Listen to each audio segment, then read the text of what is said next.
My sister humiliated me by reading my diary at the family barbecue, but she was crying in shame after reading page 3.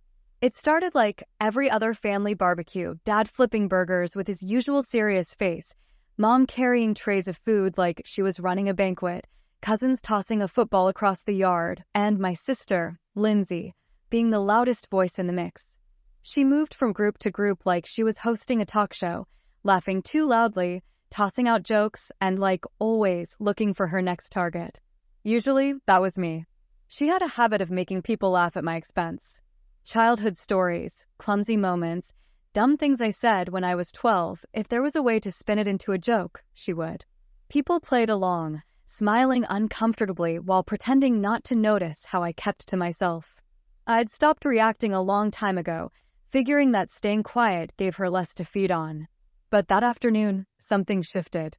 The sun was dipping low, the sky already burning orange, and the laughter had reached that lull where everyone was waiting for the next spark. I was sitting under the tree with my plate, flipping through my phone and keeping out of the spotlight, when Lindsay's voice cut through the chatter like glass on tile. "Hey, everyone, look what I found." Heads turned. She was holding something in her hand. At first, I didn't recognize it, but the moment she lifted it higher and wiggled it between her fingers, my stomach dropped. It was my notebook, my journal, dark green, frayed at the edges, stuffed with pages that had curled from use. I had left it in the side pouch of my backpack, zipped up and out of sight in the garage. She must have gone looking for something and found it by accident, but she didn't stop there. She grinned like she'd just struck gold, flipped open to a page, and cleared her throat like she was preparing for a performance. Let's see what kind of secrets little brother's been hiding. My blood ran cold.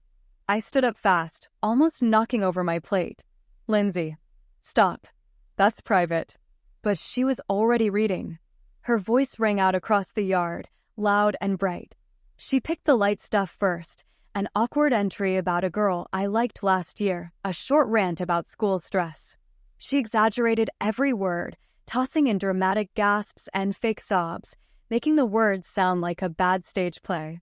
People laughed, some reluctantly, others too eager. Even Uncle Mark chuckled behind his can. No one said anything to stop her. Not Mom, not Dad, not even Aunt May, who usually tried to keep the peace. My face burned. I wanted to disappear into the grass. I could feel every eye turning my way, could hear the snickers from cousins who didn't know me past these barbecues and birthday parties. And Lindsay was thriving in it. She had the spotlight, just like she always wanted. Then she turned the page. Her voice stuttered. She blinked, then looked down again like maybe she'd read it wrong. She didn't laugh. She didn't speak. Her mouth opened slightly, then closed. People were still waiting. A few awkward coughs filled the silence. Dad glanced up from the grill. Mom stopped mid-step with a bowl of salad in her hands. Someone muttered, "Go on," trying to push the moment along. She swallowed. It's about me." She tried to keep her voice steady, but it was already fraying. Her fingers tightened around the pages. I didn't move. I didn't need to. That page, the third entry, I remembered exactly what I had written. I'd poured it out on a bad night, a night where everything had come rushing back. The memory of her, 17, reckless and scared, standing outside my window with shaking hands. How she had gotten into serious trouble, real consequences looming. I'd stepped in without thinking, lied to Mom and Dad, let them believe the broken window and missing money had been my doing. I nearly lost my chance at the college program I'd worked all year for. I was grounded for 3 months. I missed the trip of a lifetime. And through all of it, she never said thank you. She never even mentioned it again. That entry didn't accuse. It didn't rant. It simply told the truth. And it ended with one sentence. I don't think she even remembers. But I still love her anyway. Her voice cracked trying to read it. She never finished the last line. Silence stretched across the yard like fog rolling in, heavy and still. Lindsay's face was pale, her mouth working but no words coming out. Her hand trembled as she slowly closed the journal, holding it like it had burned her. She blinked hard, but the tears still slipped out. For the first time since we were kids, She didn't have a comeback. No joke. No clever deflection. She looked up at me, eyes wide, throat tight. Everyone was watching now, but no one laughed. No one moved. She had picked up my journal to embarrass me in front of everyone. To get her laugh. Her moment. Her spotlight. But what she found staring back at her from the page wasn't just my pain. It was hers. The kind of truth that cuts through noise and pride like a blade. And suddenly, all that noise she loved, those laughs, the applause turned into silence she couldn't outrun. She didn't speak to me for the rest of the barbecue. After that moment, after she shut the journal and handed it to me with her head down, the atmosphere had turned brittle. No more laughter. No more teasing. Even the kids noticed something had shifted. The adults tried to cover it up. Dad flipped another round of burgers like the food would smooth things over. Mom chatted louder than usual about nothing important. But the damage was already done. Everyone had seen it. They'd all watched her fall apart, and for once, I hadn't been the one left standing in the wreckage. I didn't gloat. I didn't say anything at all. I took the journal from her hands without looking her in the eyes and walked back inside the house. I shoved the book deep into my backpack and zipped it tight, making sure it wouldn't end up in anyone's hands again. Then I locked the garage door from the inside and stayed in there until the sun went down. The evening faded. People left. Cars pulled out of the driveway one by one. I stayed inside and didn't come out until the kitchen was quiet again. When I stepped back into the living room, only Mom was left cleaning up, gathering plates and folding chairs like nothing unusual had happened. She glanced at me once, but didn't mention Lindsay or the journal. Just told me to put away the leftovers in the fridge and not to forget my backpack. I went to bed that night with my thoughts racing. I kept thinking about her expression, the way her voice cracked when she hit that sentence, the way her fingers trembled on the page like she suddenly realized it wasn't just paper and ink, it was memory, trust, and something she'd forgotten long ago. I wondered if she would come to my room that night.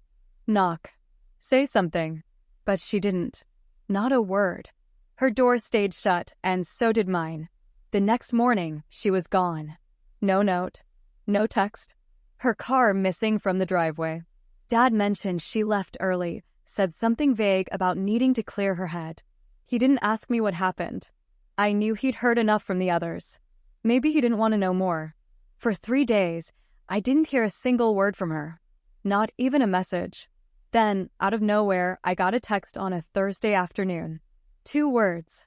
Can we talk? No apology. No explanation. Just that. I stared at it for a full minute before replying. Where? She answered immediately. That park by the middle school. The bench near the swings. The place we used to ride our bikes to after school. Where we'd sit and complain about homework or throw pebbles at the ducks. I hadn't been there in years. I showed up 15 minutes early. The park was mostly empty. A few kids on the jungle gym, one mom pushing a stroller down the sidewalk. The sky was cloudy but dry. I sat on the bench and waited.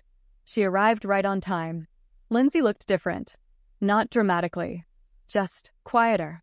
Her steps didn't bounce like they usually did. She wasn't dressed for attention, no bright colors, no loud earrings. Just jeans and a hoodie. Her eyes were tired. She sat beside me without saying anything. We stared out at the playground like it was supposed to offer answers. I didn't remember, she finally said, voice barely above a whisper. What you wrote. I didn't remember any of it. I didn't reply. She kept going, like she had to get it out before it swallowed her. That night, when I snuck back in after everything went down, I was so scared I couldn't think straight. I thought I'd ruined everything. And then the next morning, Mom and Dad were furious, but not at me. You took the heat. You said it was your idea. I should have asked why. I should have said something. You didn't, I said simply. I know, she muttered. I didn't even thank you. I looked over at her. You didn't even look at me. She flinched at that. I was grounded for 3 months, I added. Missed the trip to DC with the history club. Remember that? Her shoulders sagged. I didn't know. No, I said. You didn't care to ask. She sat still for a long time. Then she let out a shaky breath. I've always made you the joke. Haven't I? I didn't answer. She already knew. I thought it was harmless, she continued. You always seemed so calm, like nothing bothered you. You never reacted, so I kept pushing it. I didn't know you were writing it all down. It was the only place I could say anything, I said, without someone laughing. She pressed her palms to her face, dragging them down slowly. I'm sorry. Not just for reading it. For everything. I don't even know why I did it. I saw it in the bag, and it felt like, I don't know, like a chance to be funny again. I didn't think about what was inside. You never do, I said. You think everything's just another chance to be in the spotlight. Doesn't matter who gets hit, as long as you get the laugh. Her jaw tightened. She didn't argue. For once, she took it. I don't hate you, I said. But I don't trust you either. And I don't know if I ever will again. Tears gathered in her eyes, but she blinked them back. I deserve that. Yeah. We sat there in silence. A breeze picked up, carrying the faint sound of kids laughing from the far end of the park. I don't expect you to forgive me, she said, but I want to earn it.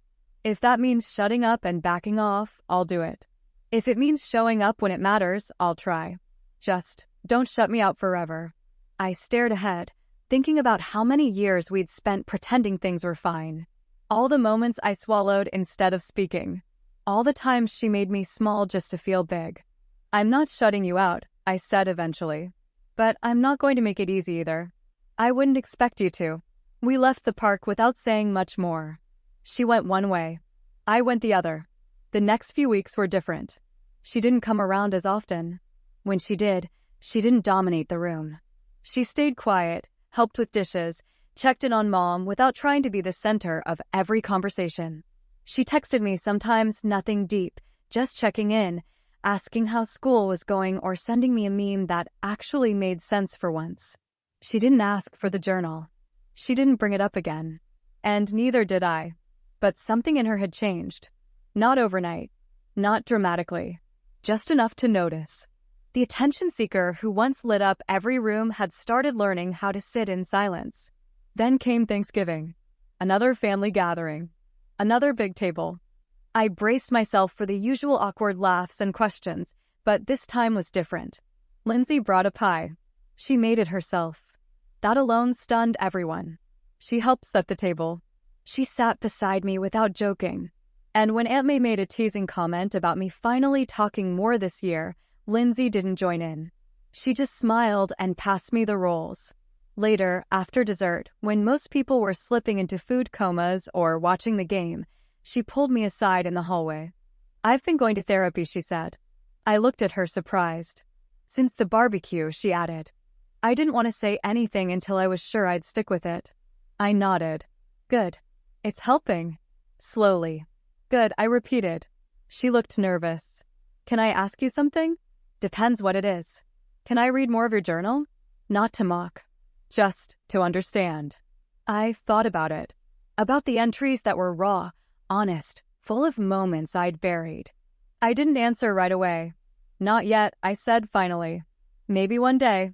She accepted that without pushing. I meant what I wrote, I added before walking away. I still love you, but I won't forget what happened. I know.